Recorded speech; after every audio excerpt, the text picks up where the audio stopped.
Good evening. My name is Zanku Armenian. I'm Director of Local Public Affairs for Southern California Edison. Thank you everyone for joining. We understand what a stressful time this is and how important it is for our customers and their families to have access to electricity at home. The women and men of SCE are as focused as ever on safely providing reliable service to our customers, and we're continuing to work 24/7 to serve our communities. Our number one concern remains public safety. As California prepares for the upcoming wildfire season, we want to provide our customers with the latest on how we're preparing and what you can do to prepare. This is one in a series of community live stream meetings that we are doing to educate our customers, communities, and stakeholders on our wildfire safety effort.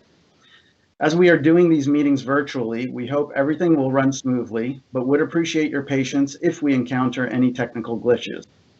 Also on that note, if your browser freezes or video doesn't load immediately, please close the browser and click on the live stream link again. There is closed captioning available in a variety of languages. Click the CC box in the lower left corner of the video and you can select your language preference. Next slide, please. Because we have a large number of attendees, we will be taking questions through the Skype Q&A window. If there is a similar question already being asked that you would like answered, you can click on the heart icon next to the question to like it. We will start with the questions that receive the most likes. Please ask questions that are relevant to the topic and the material being presented. We will do our best to answer as many questions as possible in the allotted time. Next slide, please. Now to introduce our speakers this evening. I already introduced myself. Also with us is Christy Fanous. Christy is Managing Director of Compliance and Operational Support in our Transmission and Distribution Organization. Also with us is Mike Morelli, Vice President of our Business Customer Division. Next slide, please. This evening, we'll be covering a variety of topics, which include wildfire preparedness tips, SC's response to COVID-19, lessons we learned in 2019 and what's new in terms of 2020 on the wildfire front, SC's wildfire mitigation plan, public safety power shutoffs, customer care programs that we've put into place, community engagement resources, and Q&A. Next slide, please. But before we get started, this graphic that you see is actually from CAL FIRE. It's called their Ready, Set, Go program. And it's important for us to review this as we all have a part in wildfire safety. First, get ready by preparing before a wildfire threatens your community. Creating defensible space and hardening your home can protect from radiant heat and embers that can travel long distances ahead of a fire. Learn how to release your automatic garage door and practice opening it manually with all drivers in your family. This point is a really important one. Next, the get set stage. Prepare for the possibility of evacuation. Create a wildfire action plan. Put together an emergency supply kit or go bag with essential items, including your prescriptions you and your family will need if evacuating quickly. Also have a family communications plan to reconnect with family members following an evacuation. And what is really important is back your car into the driveway so that you can exit quickly. Lastly, the go part, which is prepare inside your house by shutting all windows and doors, remove flammable window coverings, turn off gas at the meter. Prepare the outside by gathering flammable items from around your house and bring them inside. Connect garden hoses, don't leave sprinklers on, and a variety of other measures that you'll find on the CAL FIRE website. Make sure your emergency kit is in your vehicle already. And finally, dress appropriately. Long pants, long sleeve shirt, heavy shoes or boots, dry bandana for an eye protection, etc. Please refer to the CAL FIRE's readyforwildfire.org website or your local fire agency for more details. Next slide, please. Our thoughts are with the individuals and families who have been affected by the COVID-19 pandemic. The safety and well-being of our workers, customers, and the public remains our top priority, and we continue taking actions to maintain our operations and provide safe and reliable electric service. You may have seen our crews and trucks in your neighborhood. We continue to perform critical work to make urgent repairs and to protect communities from the threat of wildfires. Safely providing reliable service also means critical scheduled outages must continue. We do not take the decision to proceed with an outage lightly, especially in these times. And our teams are working to shorten the duration as much as possible, knowing that people are staying at home and working from home. However, we are postponing non-critical work that would cause a customer outage and evaluating each outage on a case-by-case basis. When you see our crews working in the field, please know that while we are happy to answer questions about the work we are doing in your neighborhood, but we ask that the community continue to observe the physical distancing guidelines of staying at least 6 feet away and wearing a mask covering when out in the public, and to help protect you and our crews. We have put into place critical programs. We have relaxed program requirements to ensure customers continue to receive or have ease of enrolling in medical baseline and care. We also have suspended service disconnections for non-payment and are waiving late fees for residential and business customers impacted by the COVID-19 emergency. And finally, we live and work in the communities we serve, and we care about those communities deeply. To help Californians during this time, Edison International has donated $1.2 million to local nonprofits whose focus is on providing services, food, necessities to vulnerable communities in response to COVID-19. This also includes fundraising from our employees and a company match that brought in over $400,000. We know things will continue to change. We will continue to be here for you and keep you updated as we work through this crisis together. Next slide, please. Just a little visual so that you see what SCE's service territory looks like. The yellow area is the SCE service territory, which is about 50,000 square miles across the central, coastal, and Southern California areas. We have 15 million residents in our service territory, 5 million customer accounts. And within that territory, we have 184 cities, 15 counties, and 15 Native American tribes that we serve. With that, I'm going to now hand it off to Christy Fanous, who will take you through some of the things that we've been doing on our grid and our system and infrastructure. All yours, Christy. Great, thanks, Anku. My name is Christy Fanous. I'm the Managing Director in Transmission and Distribution. Thank you for the opportunity to be with you tonight via live stream to walk you through our wildfire mitigation plan. I'd like to start by talking about California's wildfire problem. As you can see on the slide, it is worse, and it's serious, and it's getting worse. The map on the left shows the high fire risk area designations that was recently designated by the California Public Utilities Commission. The areas in yellow and red indicate the high fire areas in California. We're responding to a significant challenge in California, climate change and its impacts, including, unfortunately, wildfires. Changes to California's climate means that the traditional notion of a fire season doesn't really exist anymore. About 10 of the state's 20 most destructive wildfires have occurred in the last 5 years, since 2015. And about a quarter of SCE service territory is in a high fire area. Hazardous fuel, unfortunately, is building up. Nearly 147 million trees have been killed or weakened by drought and bark beetle infestation, while the springtime rains have resulted in overgrowth of brush that will dry out over the summer.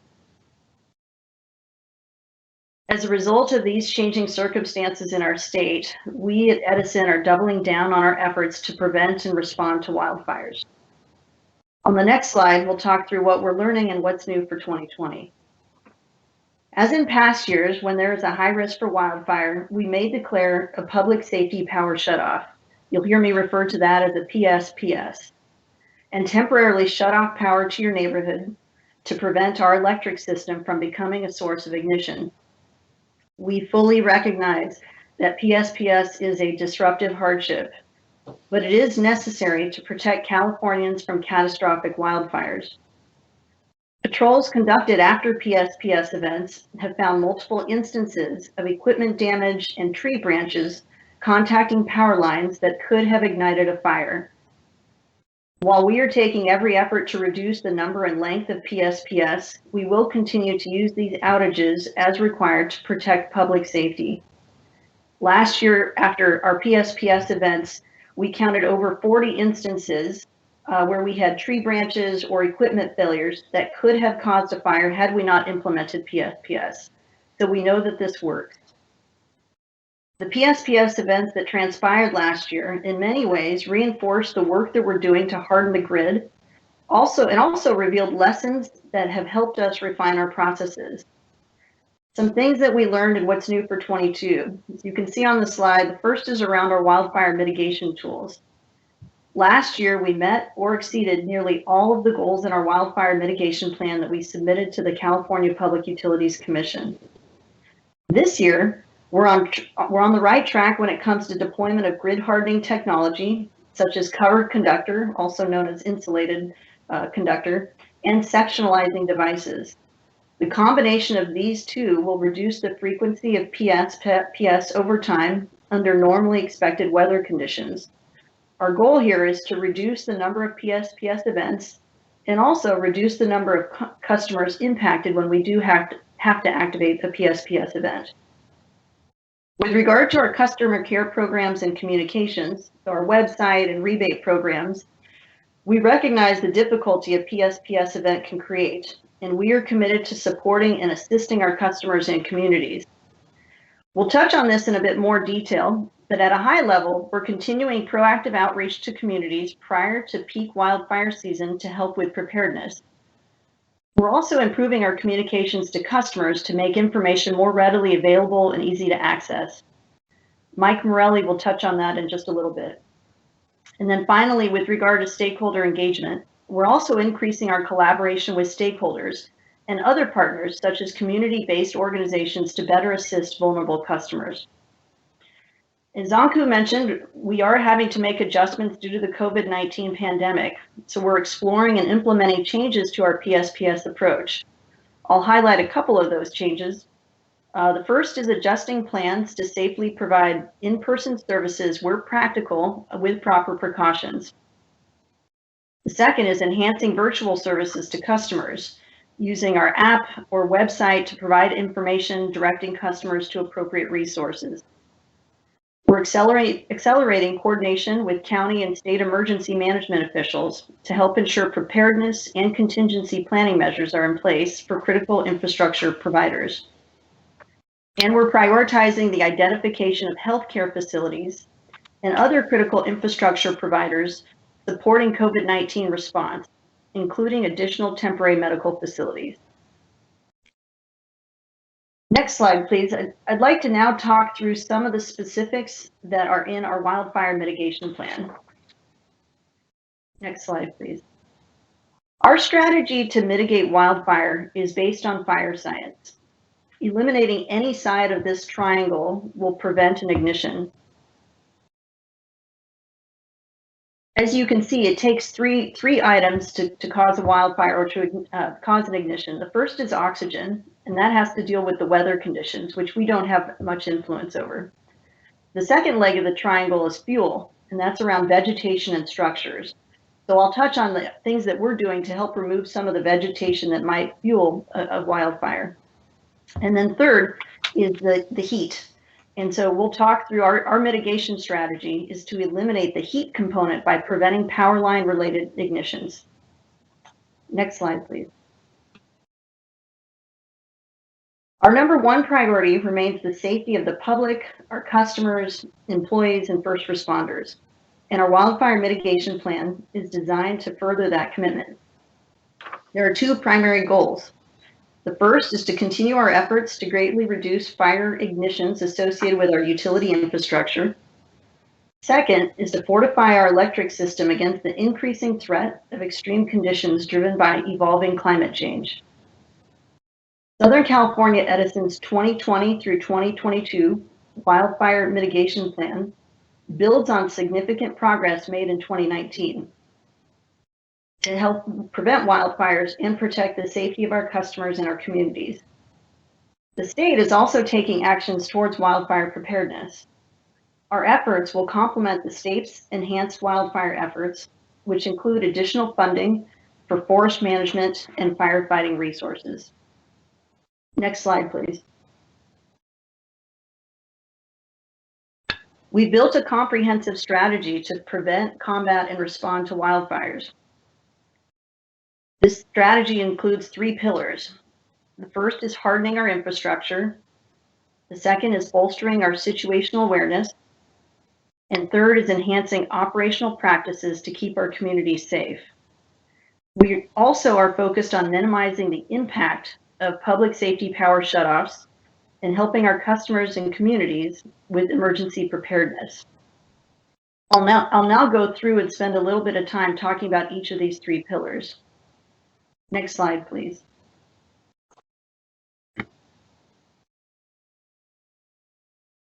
The first is around hardening the electric grid. When we talk about grid hardening, we're talking about installing equipment and devices that will help keep the grid intact and functioning to make sure we can provide safe and reliable power 24/7. To date, we've replaced more than 650 circuit miles of power lines with covered conductor or insulated wires. We plan to replace at least 700 miles in 2020. Many of the ignitions associated with utility infrastructure are caused by objects that contact power lines or by conductor-to-conductor contact. Our goal here is to prevent a foreign object from making direct contact with a bare wire. By installing covered conductor, we're decreasing the likelihood of ignition if contact is made. Covered conductor has proven to be an effective prevention measure. SE is targeting the highest risk areas for near-term deployment, as well as areas where covered conductor can reduce the need for PSPS. Next slide, please. SE will also be installing fast-acting fuses at more than 3,000 locations. These fuses reduce electrical current when there's a wire-down event and segment circuits to minimize the number of customers impacted during a PSPS. Other sectionalizing devices will also be installed. In addition to reducing the risk of wildfires, these grid hardening measures improve reliability by reducing the number and scope of interruptions caused by electrical system contact with foreign objects. As we move forward with implementing our 2020 Wildfire Mitigation Plan and deploying the latest proven technologies, we are constantly looking for new approaches from other utilities, academia, and industry that can make our communities safer. In 2019, SE did extensive testing of wooden poles wrapped with fire-resistant barrier and determined that this technology is a cost-effective solution that can protect our poles against a passing wildfire. SCE plans to install over 8,000 of these poles this year, with a mix of composite poles and wooden poles with a fire-resistant wrap. This resiliency measure will reduce the risk of damaged poles blocking roadways during an emergency, while enabling us to more quickly restore power to customers afterward. Let's next talk about undergrounding. SE is considering undergrounding in high fire risk areas. This is where we move overhead lines underground. We are considering this as part of our wildfire mitigation plan, and undergrounding will be a multi-year effort. SE will continue to assess and develop its undergrounding plan to not only reduce PSPS impacts and ignition risk, but also potential egress issues in the high fire areas. In the near term, installing covered conductor on our overhead lines in high fire risk areas continues to be one of the major wildfire risk mitigation activities, given its risk reduction potential and cost effectiveness compared to other measures such as undergrounding. Let's now switch to talking about the second pillar, which is bolstering situational awareness. The size of SE's service territory in high fire areas and its diverse terrain require a dense network of weather stations to monitor location-specific real-time conditions. SE plans to expand deployment of these stations in 2020, in part due to realizing even greater benefits than had originally been expected.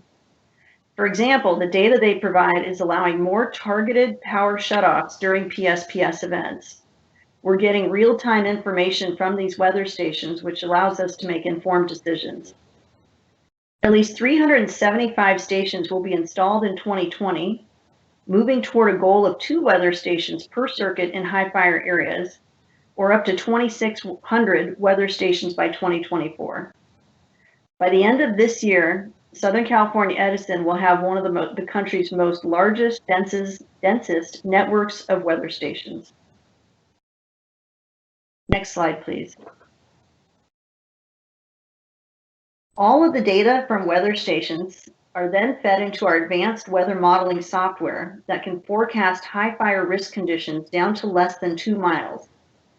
Our team of trained meteorologists and mapping specialists monitor the weather conditions and the potential threat to SE's infrastructure around the clock during an emergency such as a wildfire or severe storm. We've actually acquired a couple of supercomputers, and the information from these computers feeds into our fire spread modeling systems. And what this allows us to do is actually run simulations in just a minute or two. So they're pretty advanced, sophisticated tools that we're now using. Next slide, please. The installation of fire spotting high definition cameras was also completed in 2019. The 161 cameras installed to date provide visual coverage in high fire risk areas, reaching a practical saturation point given the terrain and topography in these areas. These cameras now cover approximately 90% of our high fire risk areas in our service territory. You can also actually go to our website and see live views from these cameras. Next slide, please. So I'll talk about the third pillar now, and this is enhancing our operational practices. We're leveraging machine learning, artificial intelligence, and advanced risk modeling to make informed decisions of where we target our work.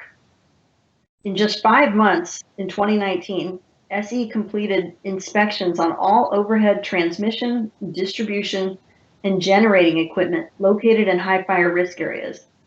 This equates to over 400,000 structures that were inspected over a 5-month period last year. In 2020 and beyond, SE plans to do annual inspections of the highest risk structures as identified by our advanced risk model. These inspections go well beyond the current regulatory requirements of a 5-year inspection cycle for distribution assets and a 3-year cycle for transmission equipment. And in addition to Operation Santa Ana, this is in addition to Operation Santa Ana, where SCE and state and county fire agencies perform joint patrols to ensure adequate tree and brush clearance. We will use ground and aerial inspections to obtain 360-degree view of our structures and equipment. For the aerial inspections, SE is deploying state-of-the-art helicopter-mounted infrared technology, which picks up heat signatures that indicate damaged equipment. In addition, SE is investing in machine learning and artificial intelligence capabilities to review the images captured during inspections and automatically identify equipment that may need maintenance, repair, or replacement. Now let's talk about what we're doing as it relates to vegetation. We inspect approximately 1.1 million trees across our service territory every year to determine if they could pose a hazard by making contact with our power lines. More than 500,000 of those trees are in high fire risk areas identified by the California Public Utilities Commission. In these high fire risk areas, the work includes creating a minimum 12-foot clearance at the time of trim between trees and our power lines to prevent vegetation from coming into contact with electrical equipment and potentially sparking a blade. One of our newer programs, our Hazard Tree Mitigation Program, looks at tall trees up to 200 feet from the wires. We assess those trees and determine if they need to be removed if they demonstrate a high risk of falling into the lines or have vegetation like palm fronds that high winds could carry into our power equipment.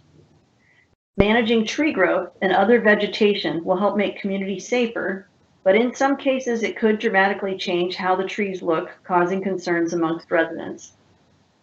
We do continue to remove dead, dying, and diseased trees in high-risk areas, and that's also part of our mitigation plan as it relates to vegetation management.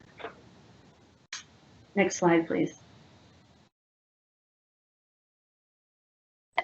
With regard to our incident management team, Edison follows nationally accepted emergency management doctrine to ensure consistency in approach with other utilities, federal, state, and local emergency management organizations.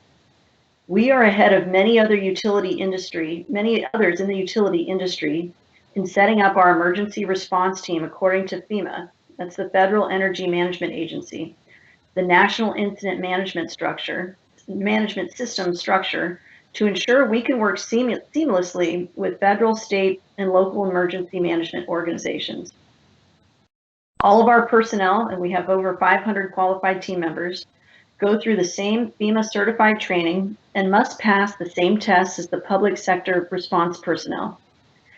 Everybody is required to requalify annually by participating in at least one exercise or serving on an activated team during an actual event.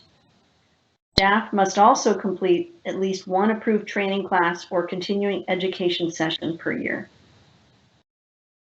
I'd like to now shift gears and talk about the more details associated with public safety power shutoff.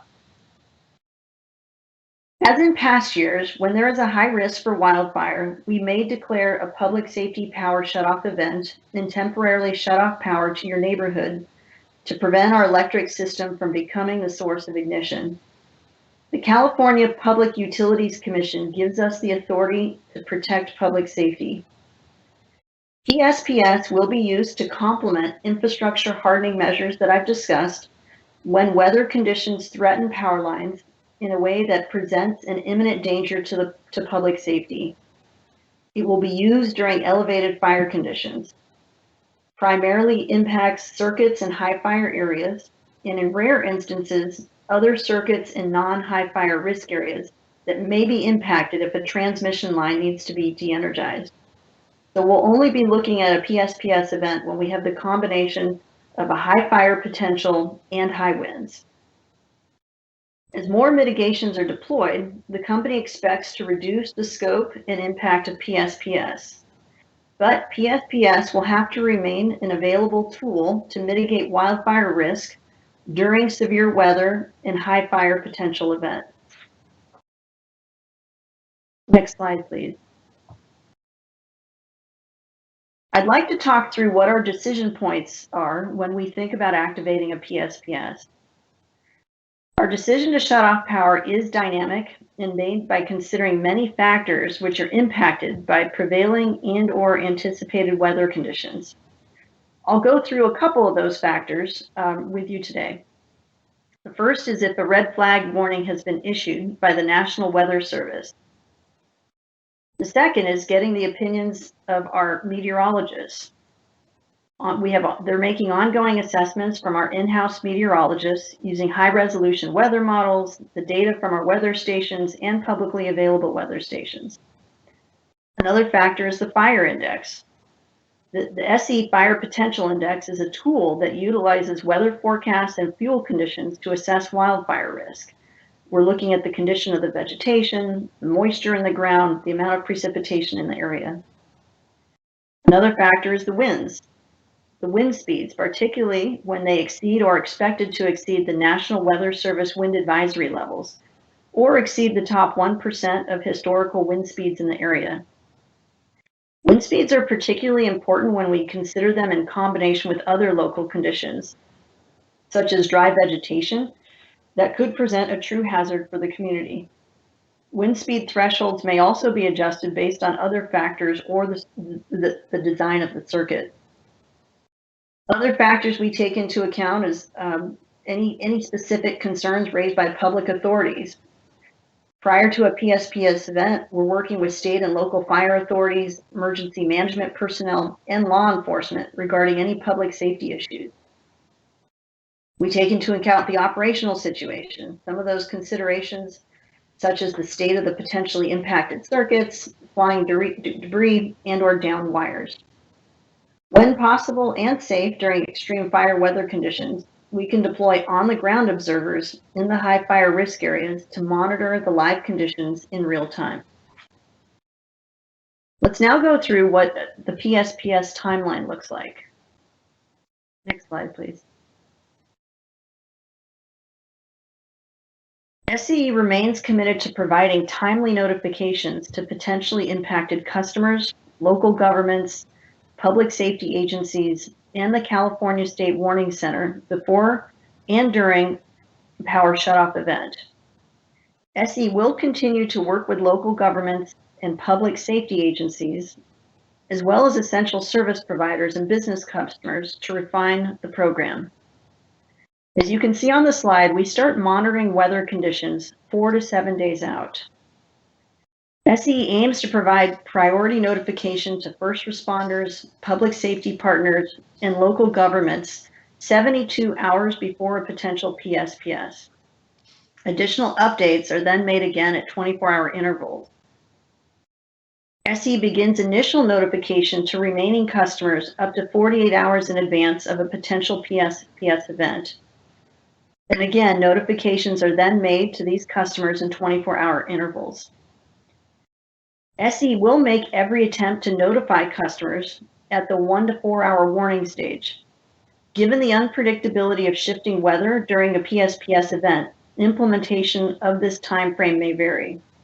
And that's why we say this is the ideal timeline.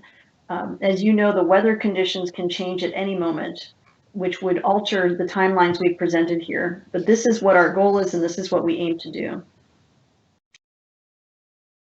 SCE will also attempt to notify customers before the power is turned back on when possible. Though SCE will continue to make every effort to reduce the duration of PSPS events, turning the power back on is only feasible after we've conducted post-event patrols after the weather conditions slow down.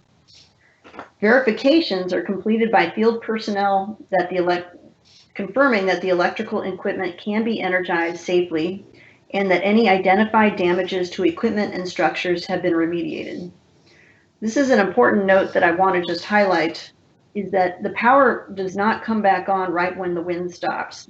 We have to deploy field crews to patrol the lines to ensure that no damage has been done, that there's been no branches on our lines or no equipment damaged. For smaller events, this can be done relatively quickly, and we would expect to restore power in a matter of hours. For widespread events that have more depth or across a greater part of our service territory, this may take longer. But we do attempt to get the power restored as quickly as possible once the winds have stopped and once we have confirmed that there's been no damage done to the equipment. With that, I'm going to go ahead and turn it over to my partner, Mike, to talk about our customer care programs and engagement programs. Thank you, Christy, and good evening, everybody. Thank you for joining us this evening. Once again, my name is Mike Morelli, and I'm a Vice President in our Customer Service Department here at Southern California Edison. At SCE, our goal is to keep our communities and customers informed and to help them better prepare for emergencies and directing them to resources where they can receive aid. And I'm going to go through some of those tools and resources we have available. So next slide, please. First and foremost, our website is our one-stop shop for information before, during, and including fire and weather and PSPS events. So we have a dedicated PSPS page on SCE.com, which I would highly recommend you check out right now before an event, and you'll find a lot of information there. We've made significant investments to handle increased visitor traffic during PSPS events and other storms and weather events as well.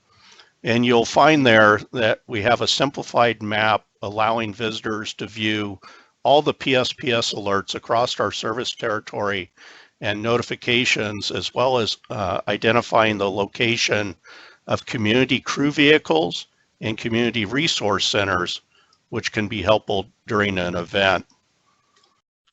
There is also an address search functionality, which identifies if a location is under consideration, de-energized, or not impacted by PSPS. On notifications, we are continuing to provide PSPS notifications via email, text, voice call, and TTY formats. We are enhancing our emergency outage notification system to allow customers to select to hear and read PSPS notifications in their preferred language. So in addition to English, we have Spanish, Mandarin, Cantonese, Vietnamese, Korean, and Tagalog. We've also implemented zip code level alert to provide notifications to people beyond SCE account holders. So you don't need to be an SCE customer to get these PSPS events. For instance, if you have a family member in another area and you want to have information on what's going on in their area, you can sign up for a zip code level alert. And so it allows you to receive PSPS notifications, again, via email, text, and voice call by providing your contact information and the desired zip codes that you would like that information for. We've also recently added Nextdoor as a communications tool to communicate with account holders and non-account holder customers within our service territory, and again, as a venue to get information out broadly in the community. Next slide, please. I mentioned community crew vehicles and community resource centers. And during an outage, an extended outage, we will have community crew vehicles and community resource centers available for customers. And a community crew vehicle is a vehicle, so it's mobile. It's equipped with backup power so customers can charge their personal mobile devices and continue to receive updates about outages. Agents will also be on site to help customers update their account information and get assistance with questions. Snacks and water are also available. Community resource centers provide a similar function, but they're a brick and mortar type operation. So we've contracted with a number of locations throughout the service territory. And again, they'll allow customers to power up their personal mobile devices, have access to Wi-Fi, and a sitting area, restrooms, and again, provide updated information on proactive power shutoffs. We are planning to activate both the vehicles and the resource centers to support customers during a public safety power shutoff in affected areas, including during COVID-19. Our services will be provided in observance of social distancing practices, which may include a drive-through and a no-contact cell phone charging capability as space permits. We plan to have prepackaged customer resiliency kits for customer pickup, which may include PSPS information, snacks, water, small resiliency devices, and personal protection equipment for customer use. I'd also like to talk about our self-generation incentive program. This is a program that we've operated for many years, but it's focused on promoting clean energy solutions that expand the growth of distributed generation in disadvantaged communities and increase customer resiliency in high fire prone areas. To support that goal, we call it the SGIP program, the Self-Generation Incentive Program, has been modernized with generous incentives for resiliency related to wildfire and low-income customers. Battery storage incentives for customers who are income qualified or located in a disadvantaged community have been raised to 85 cents a watt, And the incentives are even higher, $1 a watt, if these customers are also located in a Tier 2 or Tier 3 fire zone and experienced at least 2 PSPS events. If you're interested in learning more about the program, eligibility, and how to apply, the California Public Utilities Commission, along with SCE and other utilities, are hosting a webinar on May 28th. More information about the webinar will be posted at selfgenca.com later this week. That's SEFGENCA.com later this week. We also offer rebates for small appliance and device battery backup. All customers are eligible to receive a $50 rebate on qualified battery powered backup. The program is designed to enable customer flexibility with respect to sizing of battery backup options, all the way from smaller handheld batteries able to provide power to smaller devices in the home, such as a cell phone or laptop, to larger but still portable options that can power home appliances such as a refrigerator. The program supports a personal investment in home resiliency and is available through SCE's online marketplace portal. So you can just Google SCE Marketplace, it'll take you right there. And then we do have links for all these resources on the last slide that we will let you have an opportunity to jot down or reference. We're also in flight of launching a generator rebate for well water dependent customers, and the rebate is either $300 or $500. We've identified a segment of our customers in high fire risk areas that are dependent on well water for general home use. And obviously, when customers lose power, they lose the ability to pump water, impacting their water use in their home. For this segment of customers, next month, June 10th, SCE will launch a rebate program, again through our marketplace portal, for a $300 rebate towards a qualifying backup generator that will be capable of providing power for the well pump. We're also going to increase that rebate to $500 for income qualified customers. So customers must attest to being well water dependent. They must reside in a high risk fire area. For the enhanced incentive, they must be enrolled in our CARE program, our California Alternative Rates for Energy program. Customers living in well water communities will receive information about this program in the coming weeks. And then the last program I want to talk about on this slide is a fully subsidized critical care customer battery backup for income qualified customers. So this is designed for customers who are on medical baseline and identified as critical care,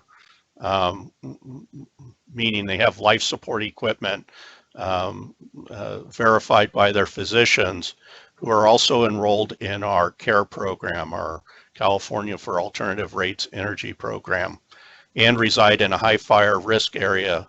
So this is a new program. Again, it'll be launching early next month, and we're going to provide a full subsidy for a portable battery backup solution for resiliency during de-energization events for these customers. So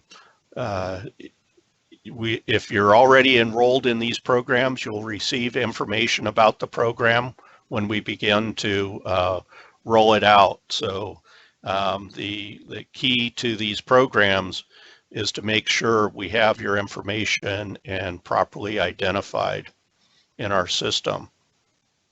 Next slide.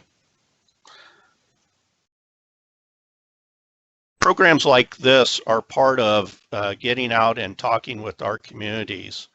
And last year we launched and continued a robust community outreach effort to help customers prepare for wildfire related issues, including PSPS.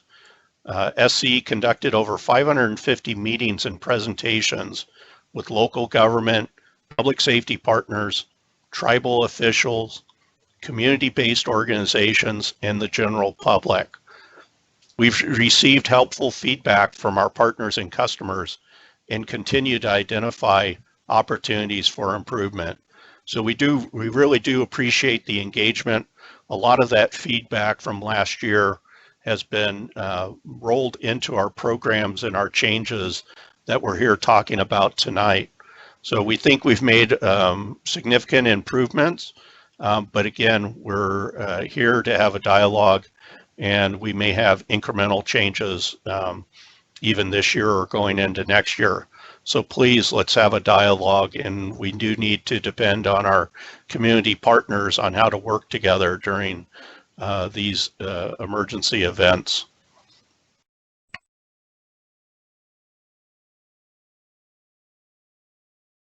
We're also trying to get the word out through advertising campaign in radio and digital. You may see some information on that, and including multi-channel communications about our wildfire mitigation. We're also sending letters communicating about the potential power shutoffs planned for all our customers in our service territory. Next slide, please. Reaching our vulnerable communities is one of our highest priority. So we must engage with our most vulnerable customers and partner with community-based organizations and community stakeholders to support their resiliency. We're working with existing philanthropic partners and deploying customer programs for PSPS preparedness, all hazard awareness, and emergency planning. We're actively identified medical baseline and critical care or life support customers to ensure we have their most up-to-date contact information and they are enrolled to receive outage notifications.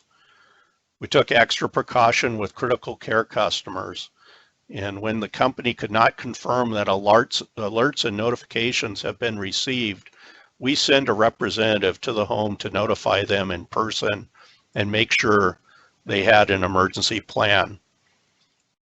For our most vulnerable customers, we continue to engage with statewide and local community-based organizations and community stakeholders. We have leveraged our existing philanthropic partners and customer programs to focus on PSPS preparedness, all hazard awareness, and emergency planning. Next slide, please.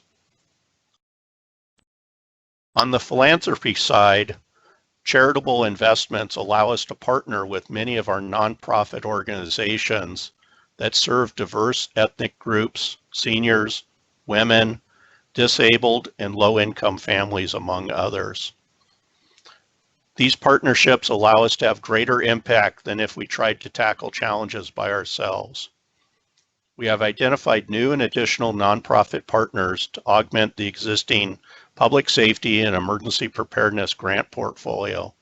This allows us to better support wildfire mitigation and preparedness, community readiness, and resiliency and disaster recovery.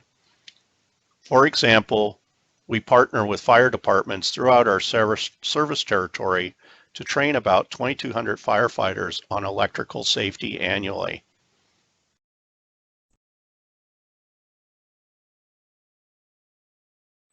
Next slide, please. This is probably the most important slide from my perspective. We have a web page I mentioned that has everything related to information and resources for wildfire and PSPS.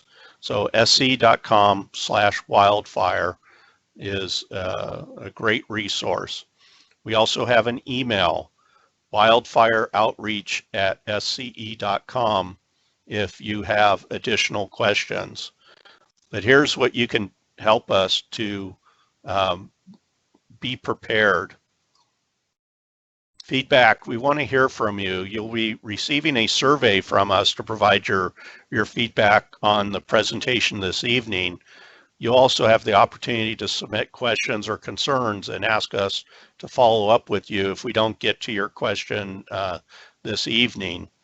Your feedback will help us improve our customer communications and engagement to ensure that the information we're providing helps you and helps our communities to be informed and prepared for wildfires and other natural disasters.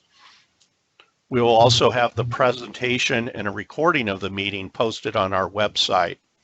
So that'll be available if there's something you missed or you have a friend that you think would benefit, you can point them to the website to review the presentation.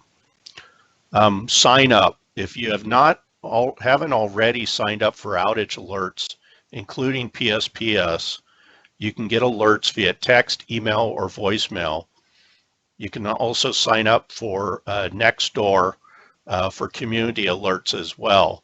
But I would really ask you to sign up for alerts to stay informed on the latest information. That's the primary way we communicate directly with our customers, in addition to having the secondary methods through other broader communications.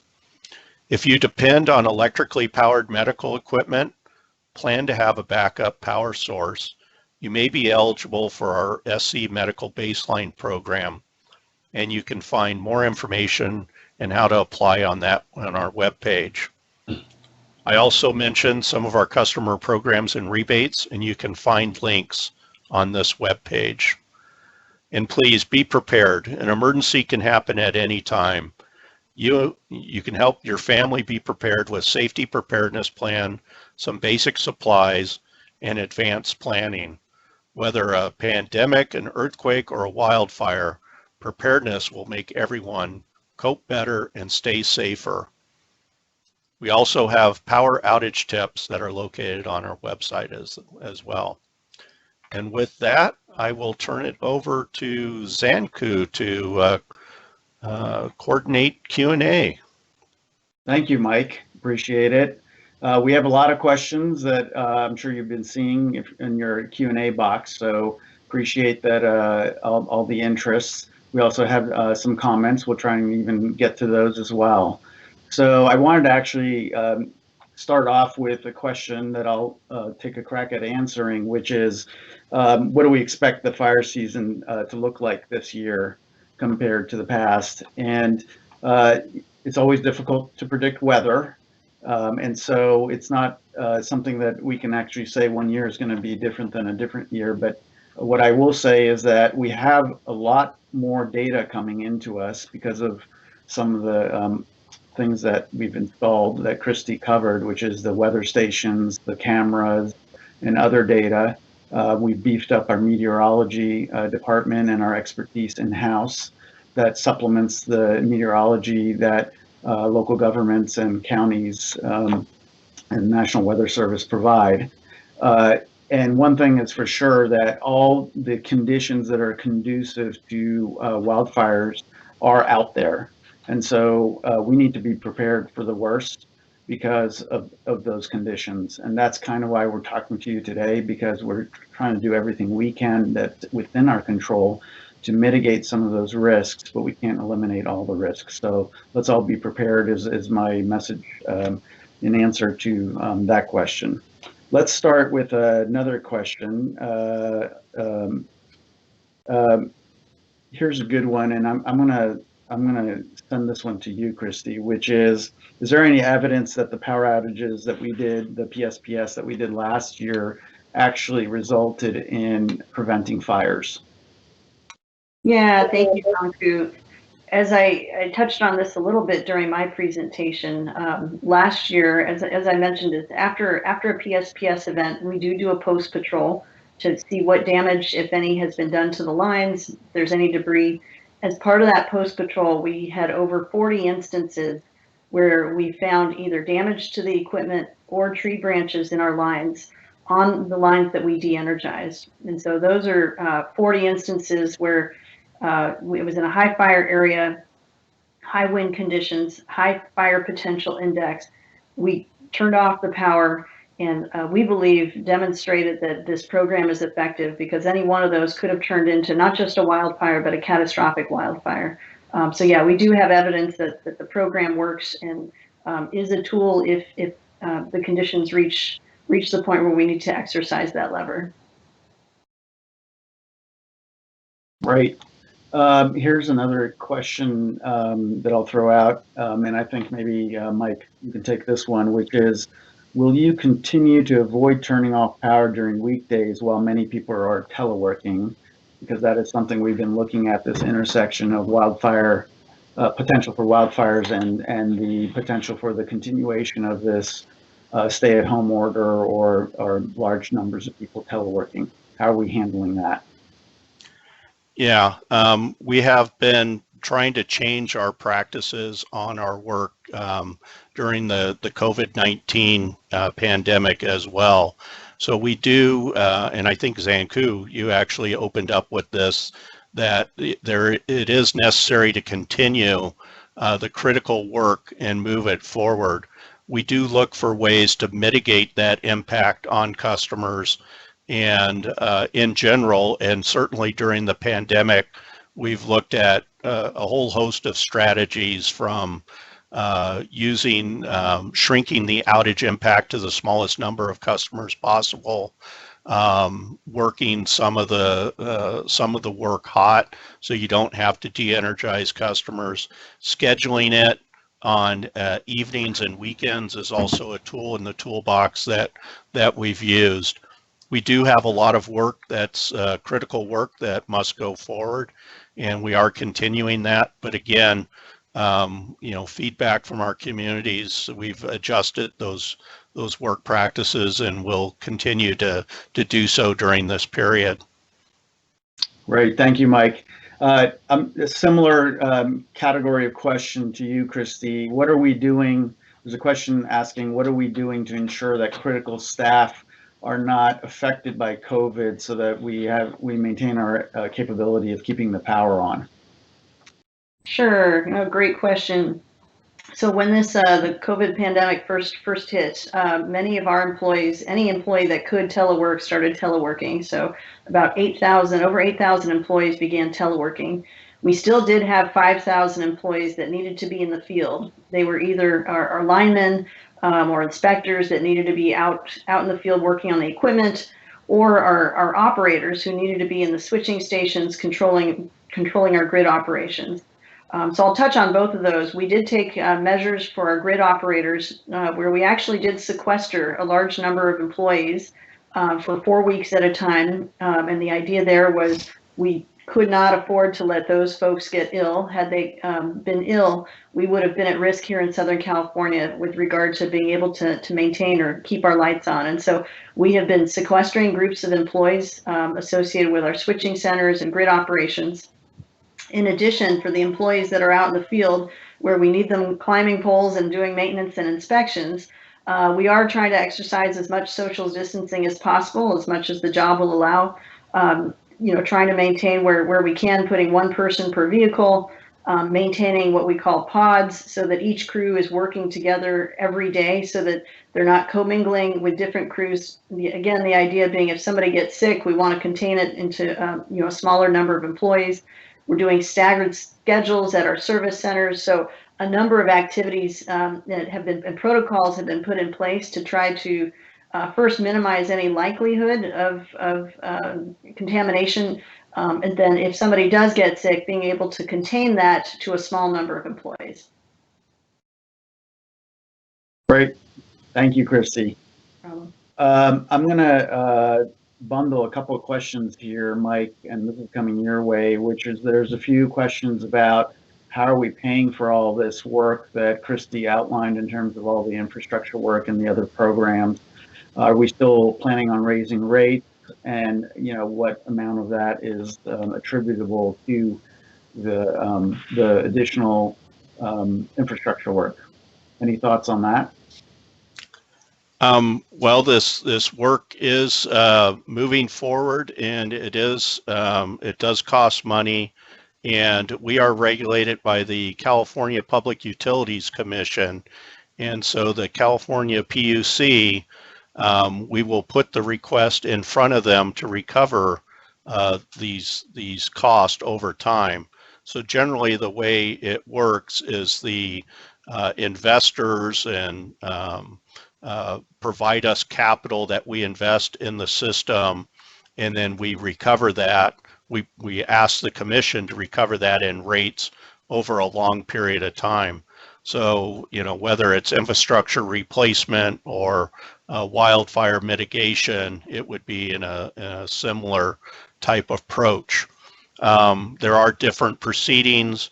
There are some proceedings focused strictly on our wildfire mitigation, and so there are costs in that proceeding.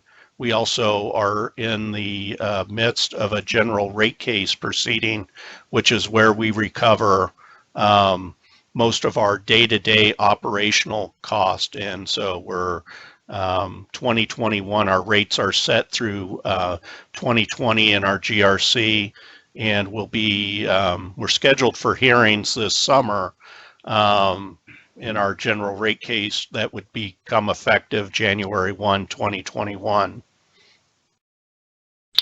Great, thank you. This next one's going to come to you, Christy, and it has to do with vegetation management, which I know you know very well. It's in your area. So there's two parts to the question, so I'm gonna break it up into two parts.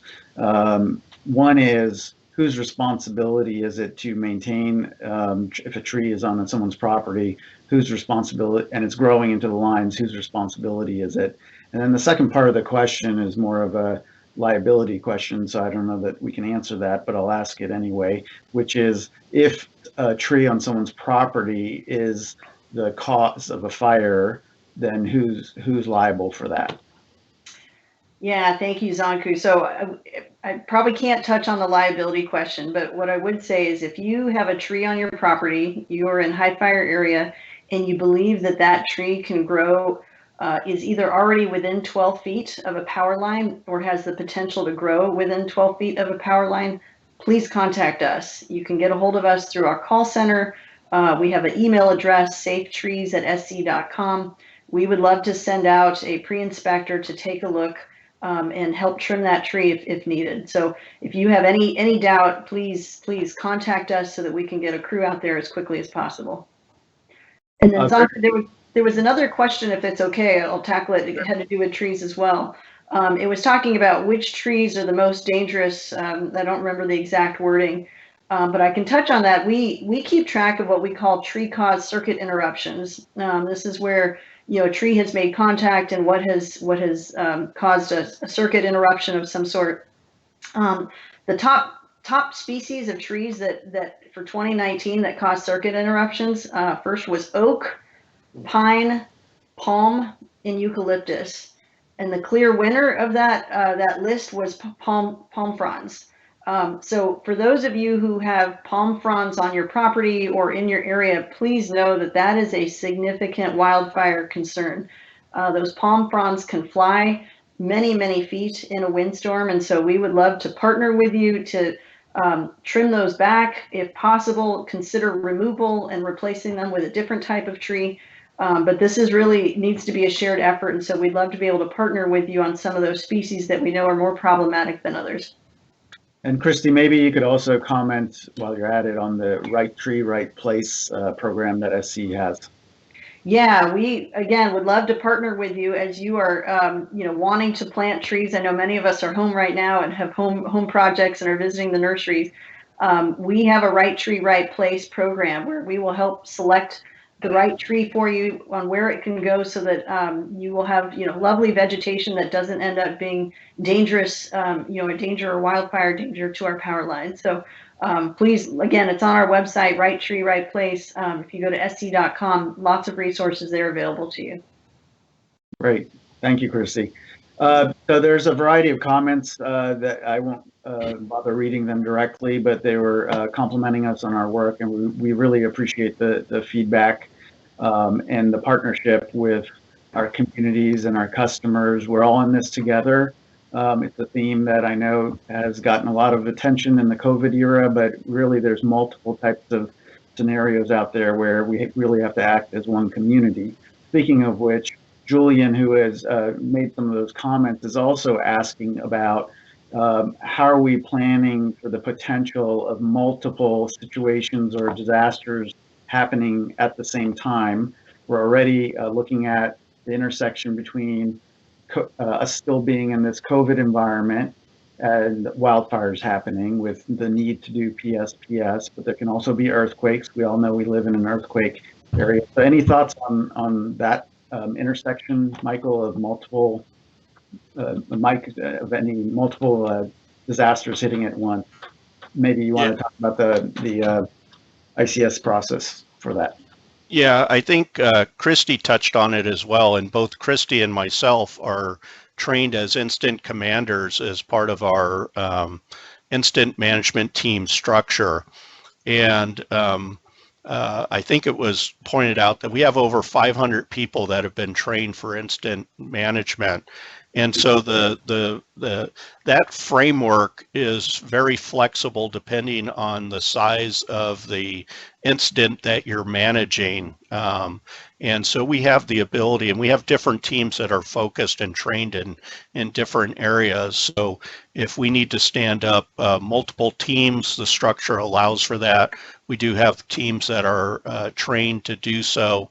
And as a matter of fact, we've stood up teams, for instance, around the COVID pandemic that's been stood up since early March, late February in that time frame, and is still continuing today. And that's how we manage the incident across the company. So obviously, you know, multiple natural disasters would be very challenging for a lot of people across the communities, our first responders, our fire authorities, and that.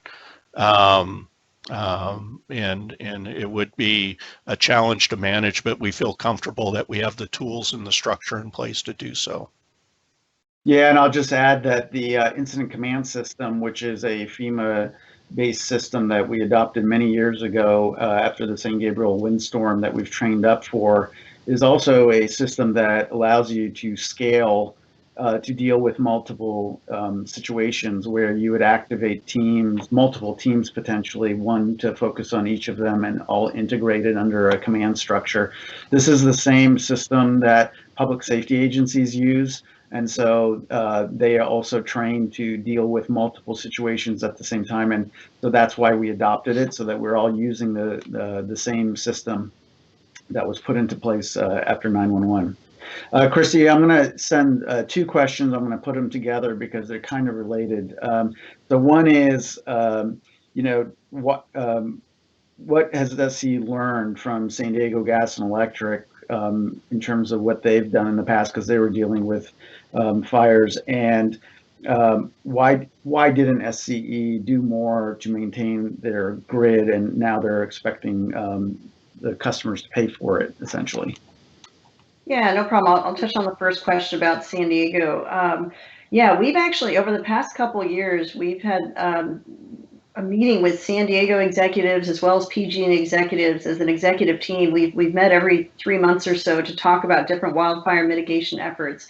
San Diego Gas and Electric, they had a significant fire 10, 12 years ago. And so we've really been able to leverage and understand some of the things that they've done. And it really falls under the bolstering situational awareness.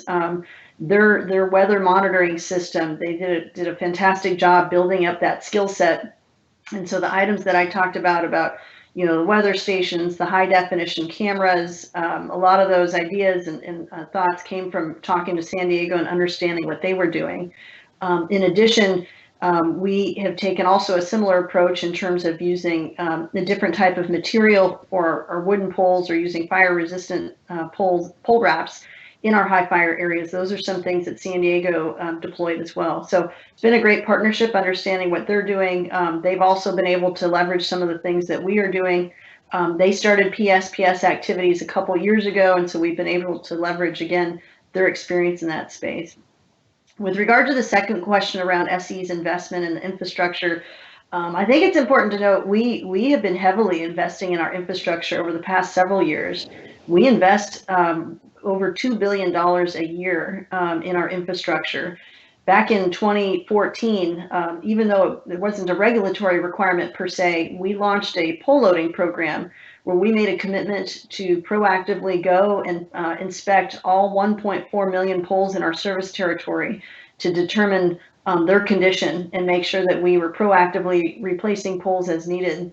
And during that program, we were replacing anywhere from 30 to 35,000 poles a year as part of that program. So that's just one example of the infrastructure investments that we've made over the past couple years. I think what we're seeing now is really a function of what I mentioned at the beginning in terms of the fire triangle is we are seeing quite a bit of the fire potential in California has increased through climate change. We have situations now where the vegetation is dry. As I mentioned, 10 of the 20 most destructive fires in California's history have happened in the last 5 years. And so we really find ourselves in a new situation here in the state of California, and we're trying to adjust quickly to make sure that we're prepared for it. Great, thank you, Christy.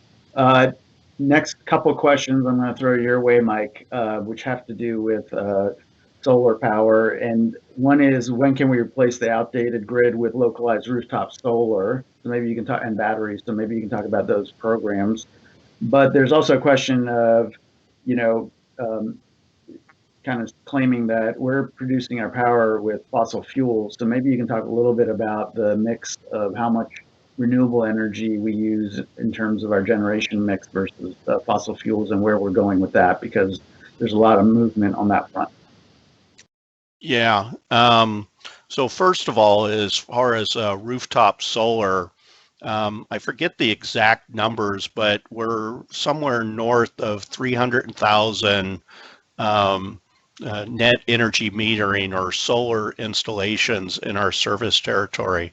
So we have one of the fastest growing, most aggressive solar roof populations in the U.S. And that's been going on for a decade plus. And on the wholesale side, before my current role, I used to be in our power procurement group. And so we were very aggressively building our RPS, our Renewable Portfolio Standard content in our overall power procurement portfolio. So that has grown rapidly, and we have a white paper that we call Pathway 2045 that talks about a future where you basically have a clean grid, and you use that grid to electrify more parts of society. And so I would encourage, if you're interested in what we're doing and our vision for how we need to move as an industry, and both policymakers support in that as well, please Google Pathway 2045 or send an email to wildfireoutreach@sc.com, and we'll send you a link to that white paper. But Edison is quite supportive of doing everything we can to help the state meet its GHG reduction goals, including cleaning the grid and then using that clean grid for such things as electric vehicles or space and water heating in various applications. So we're very aggressive in doing that. Great, thank you, Mike. Next one coming to you, Christy. There's a couple of questions which I'll bundle together having to do with undergrounding. One is, why don't we just underground all the lines in order to avoid this fire risk, as well as a question around what percentage of our lines are undergrounded, or what amount of undergrounding do we plan to do as part of our wildfire mitigation effort? Sure. So I don't have a percentage available, so sorry, I can't provide that, but I would like to just spend a couple minutes talking about undergrounding. As I mentioned, it is a tool that we do use in high fire areas, and there are some advantages to undergrounding and some disadvantages. So some of the advantages is it does help with wildfire mitigation. It's also aesthetically pleasing. You don't have wires, going through your neighborhood. And so those are the things that are advantageous to undergrounding. There are some downsides to undergrounding, however. The first is the time to construct.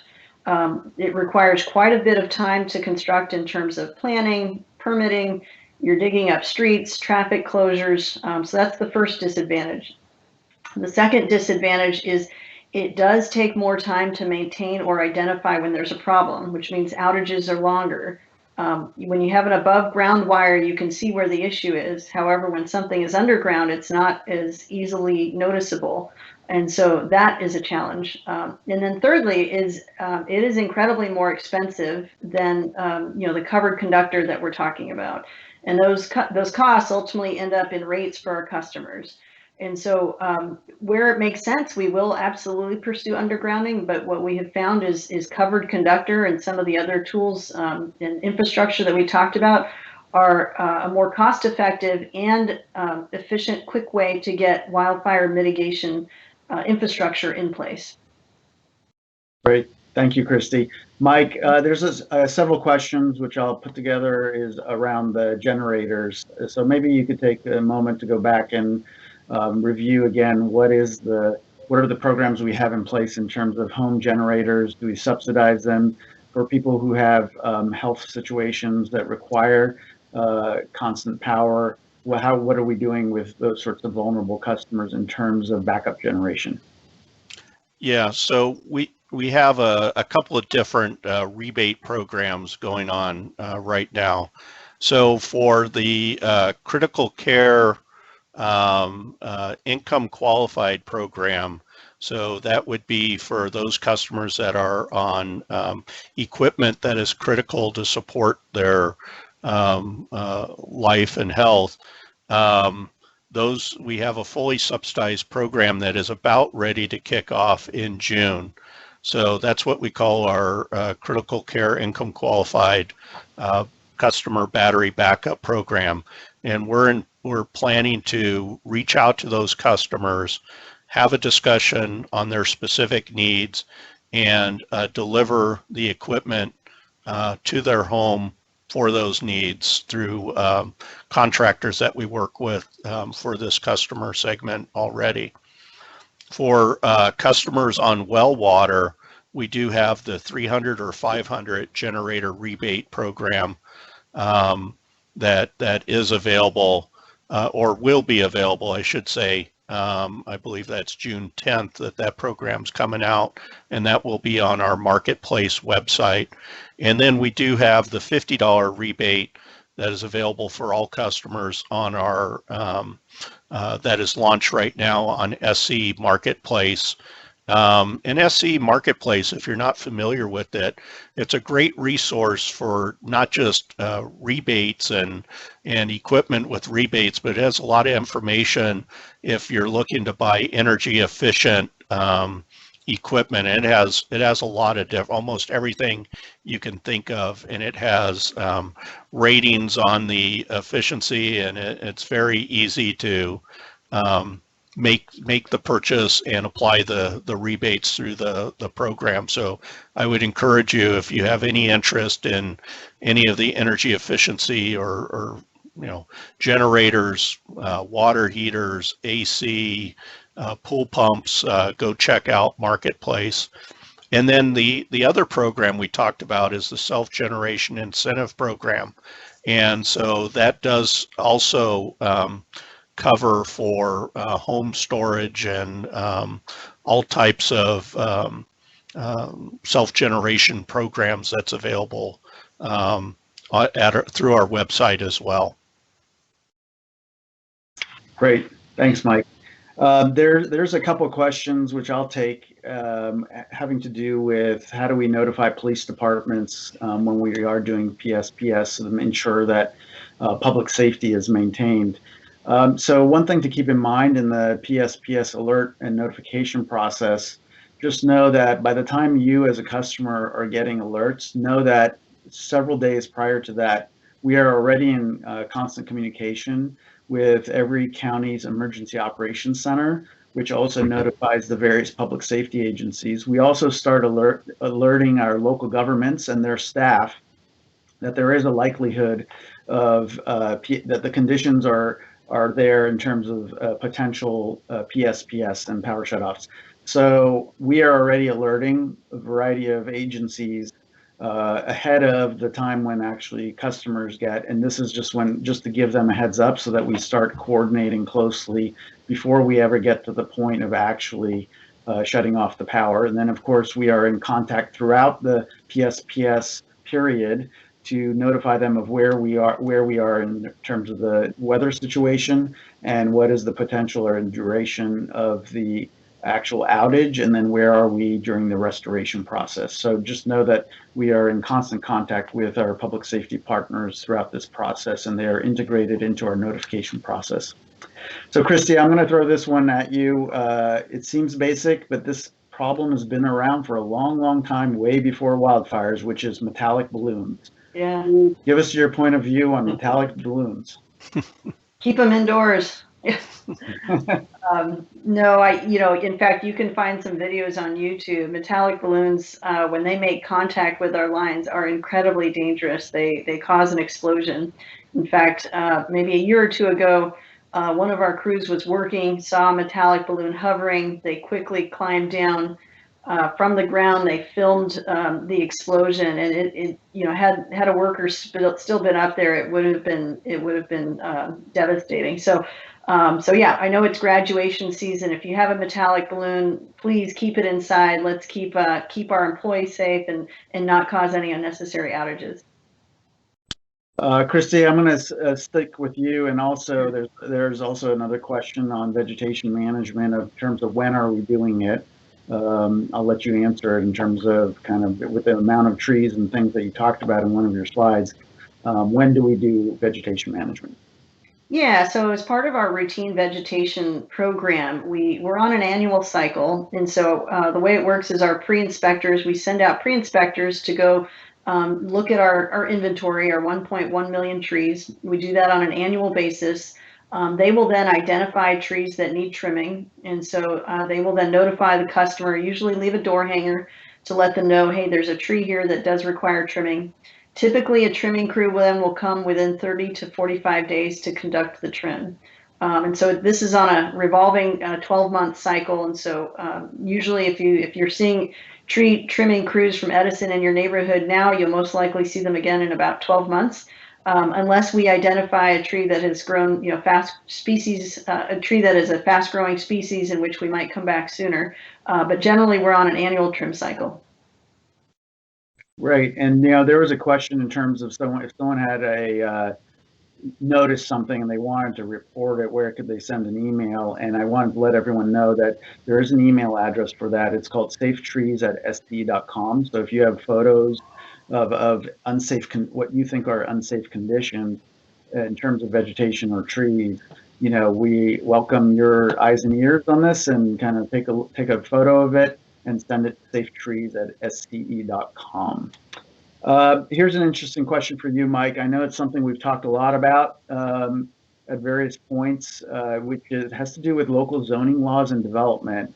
It's often referred to as the wildland-urban interface, which is the technical term for it, but for development that has happened or continues to happen in areas that are prone to wildfires.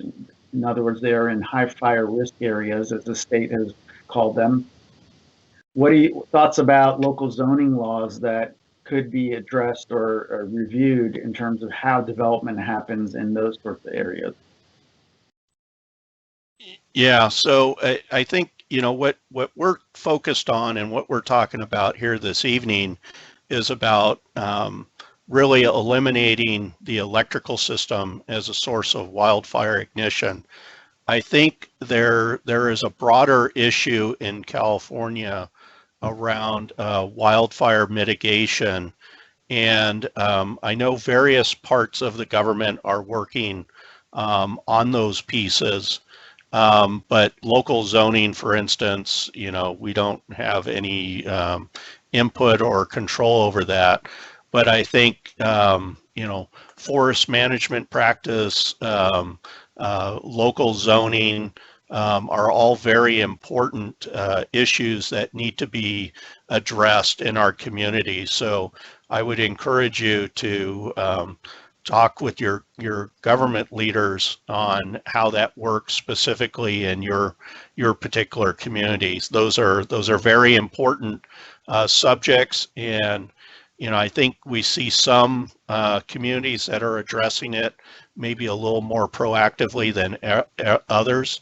But I think this is a discussion that we need to have across California to mitigate all aspects of wildfire impacts in our communities. Great, thanks, Mike. And I'm going to stick with you for a moment on a couple of questions that have come in that I'll put together here, which is for critical facilities such as telecommunications, cell towers, for example, as well as water pumping stations, et cetera, that municipal water districts might be managing. How do we coordinate, and what's the backup generation situation with those sorts of facilities? Yeah, for all our customers, we work with them on resiliency efforts. And so what you're talking about is what we call critical infrastructure customers: health, telecom, water, wastewater. There's various requirements in that space for resiliency. Regardless of the maybe a compliance obligation or not, we try and work with those customers. And for instance, we just had a resiliency workshop this last Monday with our telecom providers, and we were having a similar discussion on PSPS, how we activate it, how do we share information with them. Some of our telecom providers could have 4,000 or 5,000 accounts. So you can imagine when we're activating PSPS in multiple regions, it's important for us to make sure we're sharing the latest information in a very effective way. So we're continuing to work with them. We are in contact with them also in real time during emergencies. And we do have customers that, despite their best efforts to have a resiliency or backup generation, sometimes that equipment fails. And if we have access to an asset like a generator and another customer has a need for it, we will work through our instant command structure to try and meet those needs. And that's all coordinated through the county Office of Emergency Services as well. So we are very connected in the planning and prior, all the way up through the actual events. Great. Well, I wanted to remind everyone we only have a couple minutes left, so we'll try and get to at least one more question. But I wanted to remind everyone of the sc.com/wildfire website, which has a lot of resources. So hopefully after this, you can also spend some time on that. There is a question here, which I think is a good one, which says how much. We mentioned that 10 of the 20 worst fires happened since 2015. The question is how many of those fires are caused by the electric grid. Christy, you want to take that one? Yeah, right now, I think some of those fires are still actually in litigation, so I don't think I can talk, talk specifics. What I can say is the majority of, if we look at a 5-year average, the majority of reportable ignitions are caused by contact by a foreign object. That means something made contact with our lines that sparked an ignition. And so that's really where we need support. Please let us do the appropriate trimming of the vegetation. When it's windy, keep your umbrellas, canopies, metallic balloons inside. We need to make sure that we're doing everything we can to keep things safe, especially when the winds pick up and we know that we're in a season where there's a high fire potential. Yeah, and I'll add to that, Christy, that data shows that about 10% of all the fires that happen are electric grid related. The rest are other causes unrelated to the system, just to give you some perspective. Mike, this one's for you.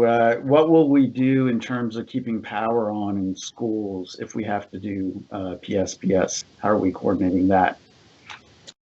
Well, again, we coordinate with our local agencies and partners, and we do know that schools are have a broader role in the community than just providing education. So we do have assigned account managers, and we do have communications with school districts to understand if there's a particular site that may be a higher priority than others to keep open during a PSPS. Again, we'll have a discussion around resiliency with them. And we try and work with all our customers to mitigate those impacts to the best we can. But we shouldn't be, we need to be clear that if the weather conditions are such that it's not safe to operate the electrical system, we have to de-energize it. But hopefully through discussions like this, preparedness, there'll be alternative sites, alternative capabilities to keep those critical functions going in our communities. And that's what we're working to facilitate through outreach such as this and our other interactions with our government and commercial partners especially. Great, thank you, Mike. We are up on time. There are some questions we didn't get to. I apologize we weren't able to, but please, there's a couple more opportunities for you. You'll get a survey after this. For everyone that RSVP'd, you'll get a survey after this, and we appreciate you filling out that survey so that we can improve these presentations. But there's also a comment box where you can put in your question, and we will try to answer every question individually. You can also send an email to wildfireoutreach.com at sc.com. wildfireoutreach@sc.com, and again, we can be in touch with you individually for any of the questions that we didn't get to, or if other questions come to mind after this community meeting. You can also follow us or also ask us questions through our Twitter and Facebook accounts, so you can find us there. And then the customer service line, I'll remind you, is 800-655-4555. That's always a good way to reach us as well. One thing that I will stress, the importance of everyone signing up, all customers signing up for PSPS alerts, because that's, you have to opt into that system, and once you do, then you'll get all our notifications. So we really appreciate if you could do that and kind of be our partner. We want to improve and continuously improve our communications with our customers, so we appreciate you signing up for the PSPS alerts. And then finally, encourage you to go to sc.com/wildfire. There's a lot of resources there. We'll also be posting this presentation and the video in case you want to review it again later on.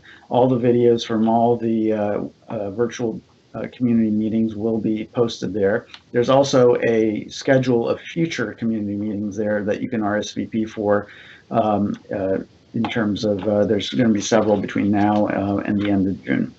So with that, I want to thank everyone who attended tonight. We appreciate all the comments as well as the tough questions. It's this sort of dialogue that helps us kind of learn more in terms of what's on your mind. So please don't hesitate to send us any of the questions through any of the channels that I mentioned previously.